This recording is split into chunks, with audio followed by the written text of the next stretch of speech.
సచిన్ రాజ్ అత్యాధునిక world class physiotherapy treatment తో అన్ని రకాల నొప్పులకు శాశ్వత పరిష్కారం. నమస్తే, వెల్కమ్ టు సుమన్ టీవీ. నేను విష్ణు. ప్రస్తుతంతో పాటు సర్టిఫైడ్ ఫైనాన్షియల్ ప్లానర్ మాధవిరెడ్డి గారు ఉన్నారు. వారితో మాట్లాడదాం. నమస్తే మాధవిరెడ్డి గారు. నమస్తే అండి.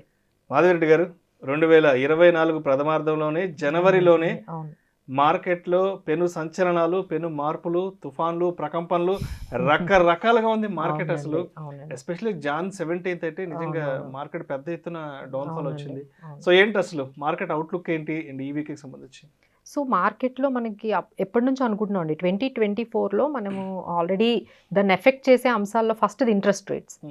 ఎప్పుడైతే మనకి ఇంట్రెస్ట్ రేట్స్ పెరగడము, లేకపోతే ఆ timing of interest rate is very important. అంటే ఆ రేట్ కట్ అనేది ఏ టైంలో వాళ్ళు తీసుకొస్తున్నారు, దాని మీద కూడా మనకి ఈ మార్కెట్స్ వాల్టిలిటీ అనేది ఉంటుంది. ఆ తర్వాత మనం అనుకున్నట్టుగా ఈ అప్కమింగ్ ఎలక్షన్స్ ఎఫెక్ట్ అనేది మనకి కనిపిస్తుంది.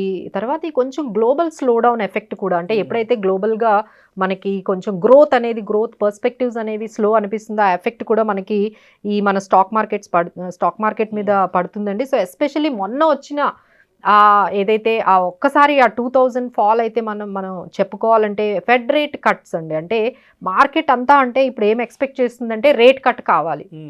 మార్కెట్ ఈజ్ ఎక్స్పెక్టింగ్ ఇప్పుడు ఫెడ్ అర్జెంటుగా మనకి వచ్చేసి 25 బేసిస్ పాయింట్స్ లేకపోతే 50 బేసిస్ పాయింట్స్ మేము తగ్గిస్తాము, లేదు నెక్స్ట్ ఫ్యూ మంత్స్లోనే తగ్గిస్తాము అనేటట్టుగా మార్కెట్ ఎక్స్పెక్ట్ చేస్తున్న టైంలో ఫెడ్ ఏం చెప్పిందంటే దిర్ ఈజ్ నో అర్జెన్సీ అండి, మేమైతే ఇప్పుడే రేట్ కట్ అనేది ఇప్పుడే స్టార్ట్ చేయము, we will take some time.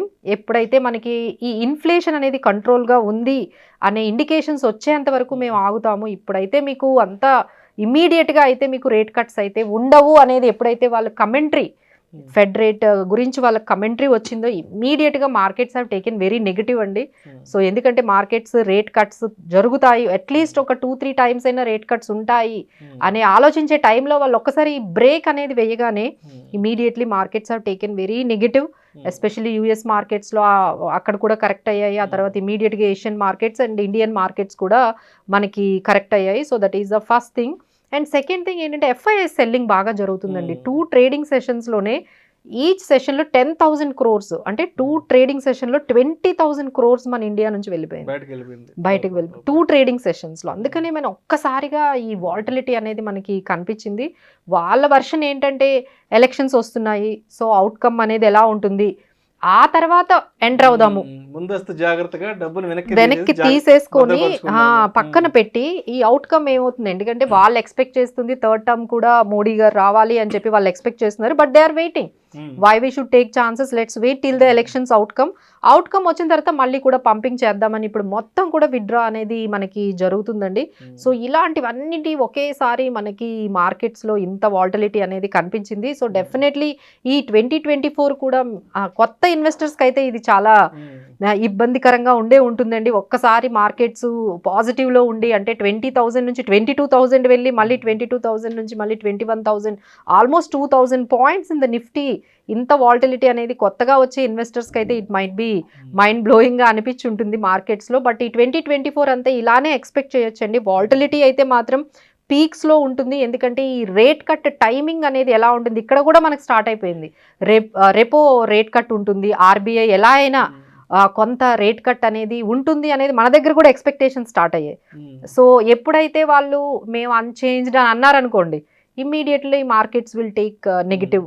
వెంటనే వాళ్ళ ఎక్స్పెక్టేషన్స్కి ఈక్వల్గా లేదని చెప్పి మార్కెట్స్ వెనక్కి వెళ్ళే అవకాశం ఉంటుంది. So everyone has to keenly observe these rate cuts and the timing of the rate cuts and the election outcome for the next few months, ఒక 1-2 months వరకు అయితే ఇవే మనకి మార్కెట్ని ప్రభావితం చేస్తాయండి.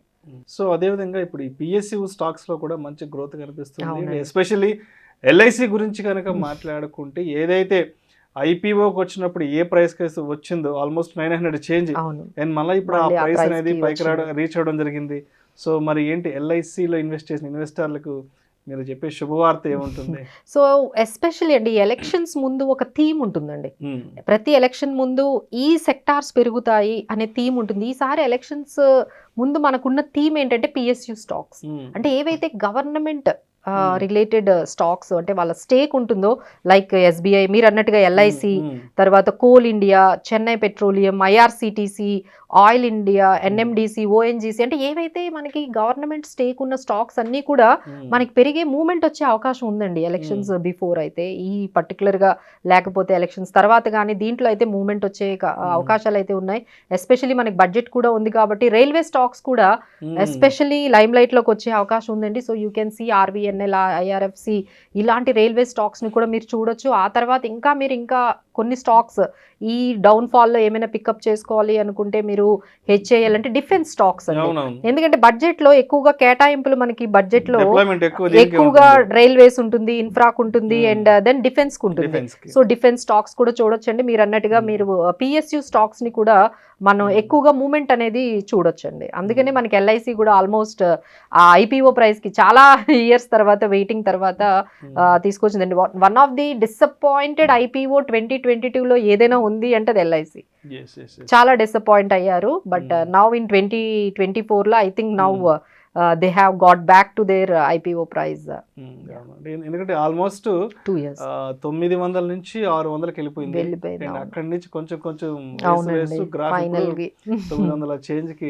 వచ్చింది. బట్ క్వాలిటీ స్టాక్ అండి, వాల్యుయేషన్స్ కూడా మంచి ఉన్నాయండి. అసలు ఎల్ఐసి మాకు చాలా మంది క్లయింట్స్ అడుగుతూ ఉంటారు, మేడం అమ్మేయమంటారా అని మమ్మల్ని ఎప్పుడు అడిగినా సార్ హోల్డ్ చేయండి, definitely the day will come because the valuations are very good for LIC. Right. So అదేవిధంగా January 22 అయోధ్య రామ మందిర విగ్రహ ప్రతిష్టాపన నేపథ్యంలో మార్కెట్లకి సెలవంటూ కూడా వార్తలు వస్తున్నాయి. బ్యాంకులో కూడా అంటే కేంద్ర ప్రభుత్వ పరిధిలోకి వచ్చి బ్యాంకులో కూడా సెలవంటూ వార్తలు వస్తున్నాయి. మరి దీని గురించి మీ కామెంట్ ఏంటి? సో మార్కెట్లో ఒక రకమైన ఎప్పుడు తెలియని అంటే చాలా చేంజెస్ వచ్చాయండి. అంటే ఇప్పుడు యాక్చువల్గా ఈ రోజు అంటే సాటర్డే ఈ రోజు మార్కెట్స్ ఈ రోజు ట్రేడింగ్ జరిగింది. అసలు యాక్చువల్గా this was meant for special trading కోసం అని ఇది పెట్టారు. అంటే ఒక టెక్నికల్ గ్లిచ్ ని వాళ్ళు ట్రై చేయడం కోసము దాన్ని ఎలా చూసుకుంటారు అనే దాని గురించి వీళ్ళు ఈ రోజు ఒక స్పెషల్ ట్రేడింగ్ పెడితే శనివారం అనేది పెడితే అదేమైందంటే పోస్ట్ పోన్ చేశారు. ఇంక ఈ రోజు అలాంటిది ఏమి ట్రేడింగ్ సెషన్ లేదు, this is very normal day అని చెప్పి దాన్ని కన్వర్ట్ చేసేసారు. సో టుడే ఈజ్ నార్మల్, ఎలాగైతే మనకి 9 o'clock స్టార్ట్ అయ్యి 3:30 వరకు ఉంటుందో అలా ఉన్నాయి. అలానే ఈ రోజు కొంచెం ఎక్స్పైరీ కూడా ఏదైతే మండే ఎక్స్పైరీ ఉందో అది ఈ రోజు ఎక్స్పైరీ చేసేసారు, ప్రీపోన్ చేసేసారు. సో ఇలాంటివి చాలా చేంజెస్ జరిగాయండి ఈ రోజు. మార్కెట్ ఎప్పుడు లేనట్టుగా మనకి ఈక్విటీ మార్కెట్స్ సాటర్డే వర్క్ జరిగింది అండ్ మండే మనకి ముందుగా లేదండి. అంటే మనకు ఒక స్కెడ్యూల్ ఇస్తారు. ఈ 2024లో హాలిడేస్ ఏంటి, అందులో ఈ క్యాలెండర్ లో ఈ 22nd అనేది ఏమీ లేదండి. So suddenly they have given మన రామమందిర విగ్రహ ప్రతిష్టాపన రోజు మనకి దాని మీద బేస్ చేసుకొని మన హాలిడే అనేది మనకి 22nd అయితే డిక్లేర్ హాలిడే ఇచ్చుకున్నారు కాబట్టి సో స్టాక్ మార్కెట్స్ కూడా మనకి మండే రోజు ఉండదండి. మండే రోజు ఏదైతే ఎక్స్పైరీ అయిందో ఆ ఎక్స్పైరీ డేట్ ఉన్నవన్నీ కూడా ఈ రోజు అంటే ప్రీపోన్ చేసి మనకి సాటర్డే రోజు ఎక్స్పైరీ అనేది జరిగింది. సో ఇవన్నీ కూడా మీరు గమనిస్తారని అనుకుంటున్నాం. అదేవిధంగా బ్యాంకులకు సంబంధించిన హాలిడేస్ గురించి అవునండి. బ్యాంక్స్ ఏంటంటే there are 2 ways we need to look out. Private banks ఎలా ఉన్నాయి, గవర్నమెంట్ బ్యాంక్స్ ఎలా ఉన్నాయి అనేది డివైడ్ చేసుకుంటే ప్రైవేట్ బ్యాంక్స్ అన్ని కూడా యాజ్ యూజువల్ గా వర్క్ చేస్తున్నాయి. వాటికి హాఫ్ డే కానీ ఫుల్ డే హాలిడే కానీ ఎటువంటి వాటికి ఎఫెక్ట్ లేవు. అదొకటి గమనించాలి. చాలా మంది మన ప్రైవేట్ బ్యాంక్స్ ఐసిఐసిఐ పనిచేస్తుందా, సౌత్ ఇండియా బ్యాంక్ పనిచేస్తుంది, ఇలాంటి డౌట్స్ అన్ని వస్తూ ఉంటాయి. All private banks are working అండి. ఏవైతే గవర్నమెంట్ రిలేటెడ్ బ్యాంక్స్ ఉన్నాయో వాళ్ళకి కూడా హాఫ్ డే ఇచ్చారండి. అంటే హాఫ్ డే అంటే బిఫోర్ లంచ్ వరకు. After lunch all banks, private and government banks are working. So ఎవరైతే బ్యాంకింగ్ రంగంలో ట్రాన్సాక్షన్స్ మీకు ఏమైనా ఆ రోజు ఉన్నట్లయితే ఈ విధంగా ప్లాన్ చేసుకుంటే కేంద్ర ప్రభుత్వ పరిధిలోకి వచ్చే ఆర్థిక సంస్థలు అన్ని కూడా హాఫ్ డే అనేది ఇచ్చారండి. ప్రైవేట్ బ్యాంక్స్ కి అయితే ఏమీ లేదు holiday. Right. Thank you so much Madhavi Reddy గారు. ఈ వారం మార్కెట్లో జరిగిన అప్డేట్స్ గురించి అండ్ మండే నుంచి మార్కెట్లో ఎటువంటి అప్డేట్స్ అప్కమింగ్స్ ఏమేమి ఉండబోతున్నాయి అనే అంశం గురించి చాలా చక్కగా తెలియజేశారు. Thank you so much madam.